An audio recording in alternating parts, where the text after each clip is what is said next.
Hey guys, Magnus here, bringing you yet another video for, we're still on the 4th of July topic, so I do apologise. I know 4th of July has gone now, it's kind of way gone, but we're still on this topic, unfortunately. Not unfortunately, fortunately, we like this topic. No, I do actually like these verses, and I do want to get the 4th of July ones done, so I just need to do this one with Valentine's Day, and then one with St. Patrick's Day, and then 4th of July's gone.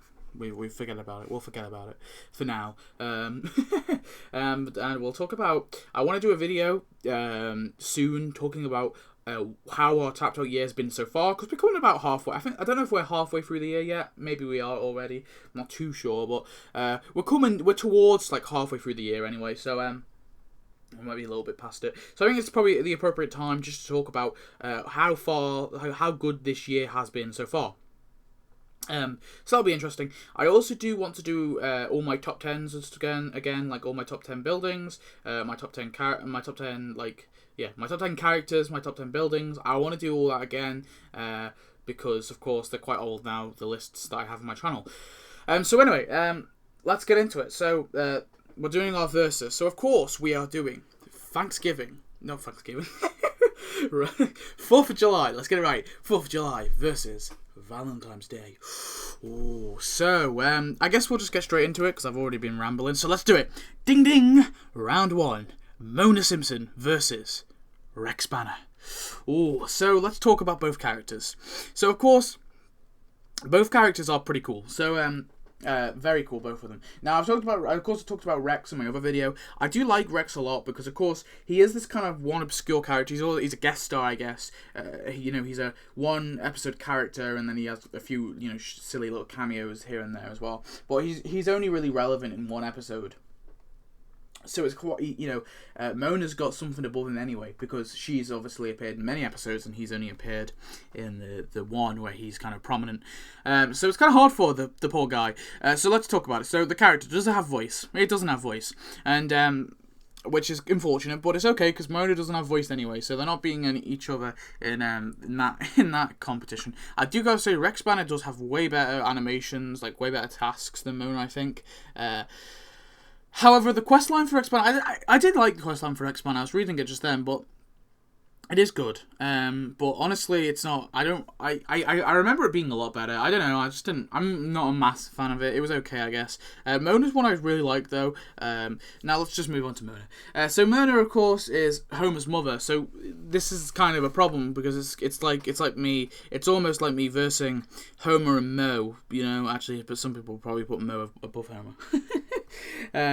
Now, of course, Mona is a recurring character. She's not like a major character, really. And although she is Homer's mother, she's not really that prominent of a character. She's obviously had, I want to say, like 4 or 5 episodes where she's like a heavy involvement, and they are really nice episodes and really touching episodes because, of course, she is a criminal and she's left Grandpa. She's on her own, and it's kind of hard for Homer. You got to feel for Homer, and I think. They obviously went with the whole Valentine's aspect, and they did the whole relationship with her and Abe, but they did some stuff with her and Homer as well. So it was interesting anyway.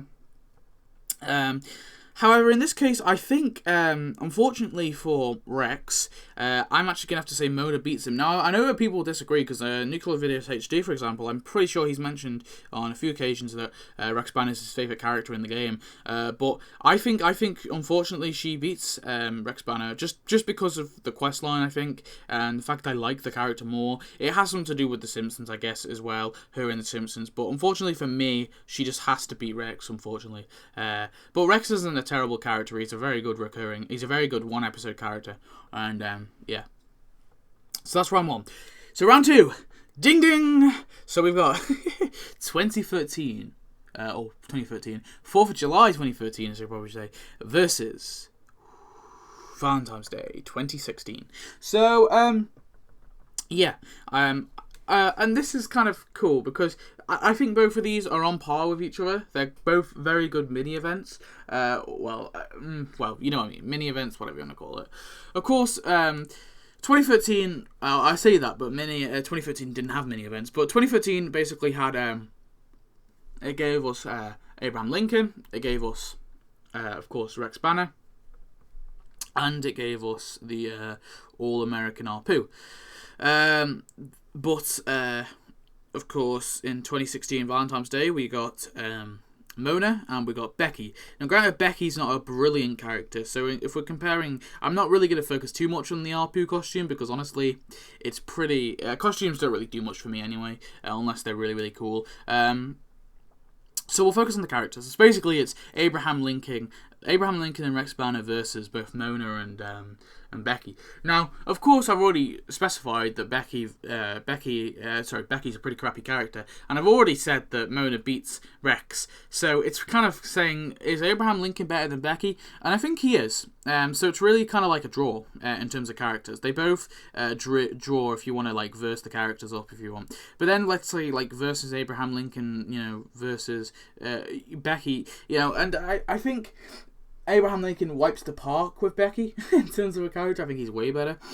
He's just so cool. But unfortunately, with this event, and we look at buildings, of course, we got the in the 4th of July, we of course got the Lincoln Cabin, and we got the Nighthawk Diner. In 2016, we got loads of buildings. We got like the Shishi Lounge. We got the stuff that.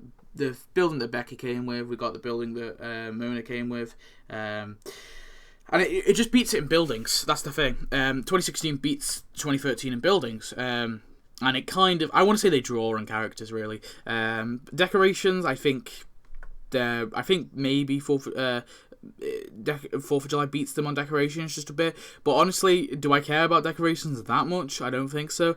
So unfortunately, you may be annoyed, but I'm going to give it to Valentine's Day 2016. They're the winners.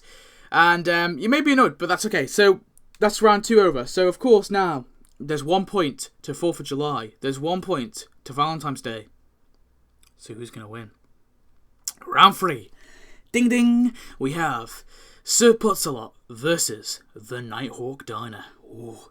So, this is hard. This is very hard. And I think this is one of the hardest building matchups we've had. I really, really love the Nighthawk Diner. It's such a nice, funky, it's like a clean, funky building. It just sits there. It's nice. It's easy to decorate. It's just nice. And it and nice is a very undescriptive word, but cool. Cool. I've overused that word. No, but I really do like the Nighthawk Diner. I think it is a very awesome building. Very, very solid, really cool, and easy to decorate, like I said. And I just think it looks cool. It's got nice little animations. It's got okay sound, I guess, and it's just nice, all right. And then we have the Sir Putsalot, which is beautiful. I love Sir Putsalot's because, of course, Sir Putsalot's is one of my favourite buildings overall. Because, of course, I think, did I ever say it was my favourite? I might have said it was my favourite. I probably would have said that before, and it definitely is in my top 3. Of course, Sir Putsalot, I think the only problem, and I've said this before, one tiny problem is I would have preferred it if it was a tiny bit bigger, but apart from that, it's beautiful. Of course, you can attach bushes to it really easy. It's just so open to decorate. It's such a unique building that you can do so much to decorate it, so it's just really open and nice, and I like that. I like the fact that you can and don't take my words out of context. It sounds a bit crude there. No, but it is really cool. It's a cool building. So this is very tough for me, and it's not hard, all right. It's people. This is a really hard decision in my life, and I'm probably gonna have to, live with it. I'm gonna have to live with my decision for the rest of my life, but. Please, no one hate me, but I'm going to give it to Sir Putsalot. So, of course, I've got to give it to Sir Putsalot. Like I said, it's probably my top 3. And you know what? The Nighthawk Diner may be in my top 10. I don't know. I'll have to re-look over all the buildings, which will take me forever. But maybe Nighthawk Diner might be in my top 10. It probably would be if I really thought about it. But I think Sir Putsalot really just beats it. I'm sorry. But so, overall, we've given it to Valentine's Day. Valentine's Day has beaten 4th of July. And I think now we've done all 4 of the annual mini events. Well, of course, I still need to verse St. Patrick's Day, but I think Valentine's Day wins overall. I'm not too sure. I'll have to go look, and I might do a video on that. What's the overall winner? Or which one's better? And we'll talk about it. Because I've got to go, once I do my St. Patrick's Day versus 4th of July, I think we'll look at all the videos I produced with all the verses, and we'll come to a conclusion which one's the better one. So yeah, So thanks for watching. I hope you did enjoy this video. I really do enjoy these verses. We've got one more to do, and then I'll be completely done with these verses for the year. And I think I'll leave it next year. I won't be doing these verses next year. Of course, I've still got to do... I did do Valentine's Day versus... no, sorry, not Valentine's Day. I did do Christmas v Halloween, as you remember. But I did that last year, so I think I will just leave them overall. And then next year, I'll restart them again in... December, so it's actually going to be quite a while. No, I'll start them in December. So it's going to be a while. You won't be seeing these verses again on my channel. Well, there'll be one more, of course, St. Patrick's Day. I might release that tomorrow, but like I said, I'm going to have to close this series down because there's not much more I can do with it. But I hope you have enjoyed it. So please stay tuned till the last one. The last one should be out tomorrow. If not tomorrow, it'll be out the day after. So yeah, thanks for watching, and I hope you enjoyed. Goodbye.